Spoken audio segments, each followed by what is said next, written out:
Once upon a time, there was a rabbit who was friends with a psychiatrist. Sometimes the friendship was good, like when they would take ketamine and have sex, and it would be really powerful and make them both feel extremely sexy and good.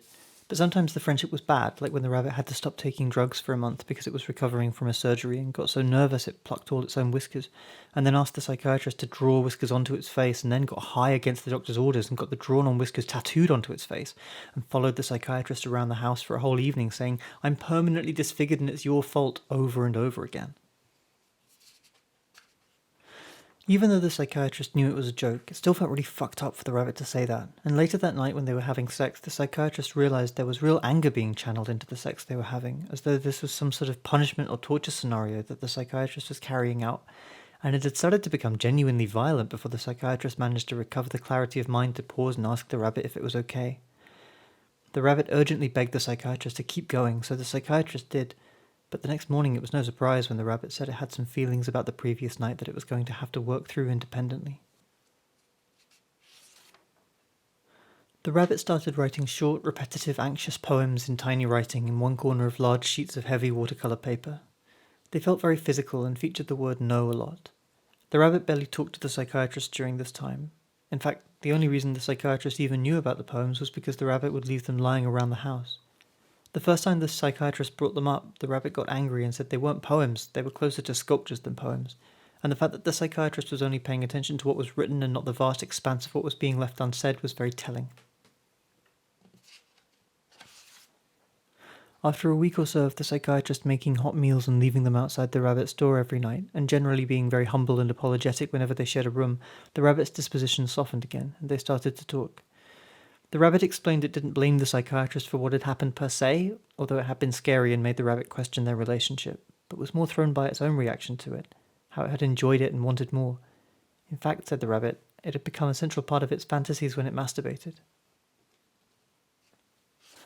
The rabbit took out some of its more recent drawings. The poems hadn't changed, the same small set of words repeated and reordered, but the words were huge now, dominating the page and bleeding over the edge as though it were cut from a roll of wallpaper. The quality of the paper was different also, no longer the heavy textured cardstock of the early minuscule poems, but thin newsprint, almost tissue-like and translucent. Unlike the early poems, which were on paper so resilient it would hold its flat rectangular form even if you held it up with one hand, these pages drifted delicately through the air as the psychiatrist leafed through them, almost as though they were trying to get creased or torn. "What are you doing with these?" asked the psychiatrist. "Are you making a book?" "I'm just trying to get through each day," said the rabbit. "If I ever make them into anything, it'll be because I decide someone else could find it helpful. At the moment, I'm not even sure if it's helpful to me, or whether I'm just letting myself be seduced by something that's bad for me." "Books can be cautionary tales," said the psychiatrist. "I don't think we should sleep together anymore," said the rabbit. A few days later, the psychiatrist saw a Facebook status by the rabbit saying it wanted to move back to Australia where it had grown up. The poems had stopped appearing around the house, but the psychiatrist knew the rabbit was still writing them because they had become something angrier now, and the rabbit's ballpoint pen was leaving imprints of words like indemnity and guilt and of course no in the soft pine wood of the kitchen table. Over dinner that night, the psychiatrist eventually found the courage to say something. "Are you mad at me?" The rabbit stared at its plate for a while and eventually said, "Sometimes the idea of a thing and the thing itself can be really different. Like, one can be good and the other can be bad." And then, after another long pause, "I want you to delete all the photos you have of us having sex." 3 years later, long after the rabbit had moved back to Australia, the psychiatrist saw the rabbit was the guest on a podcast the psychiatrist enjoyed listening to. After 2 days of being unable to think about anything else, the psychiatrist sat down to listen. "This work has such a clear, confident voice, it's unusual for a debut release," said the podcast host.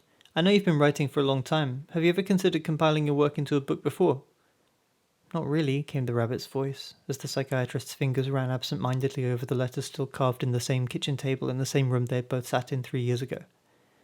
"I mean, back when I was taking a lot of drugs and stuff, I had delusions of sometimes being able to collate something which would communicate to the outside world what a hole I was in. But honestly, I'm so glad I never got it together. It was all so embarrassing.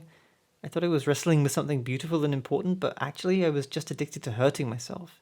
My lack of self-awareness was astonishing. If I found any of that work now, I'd burn it." The rabbit and the podcast host both laughed, and their laughs sounded kind and self-actualized and wise.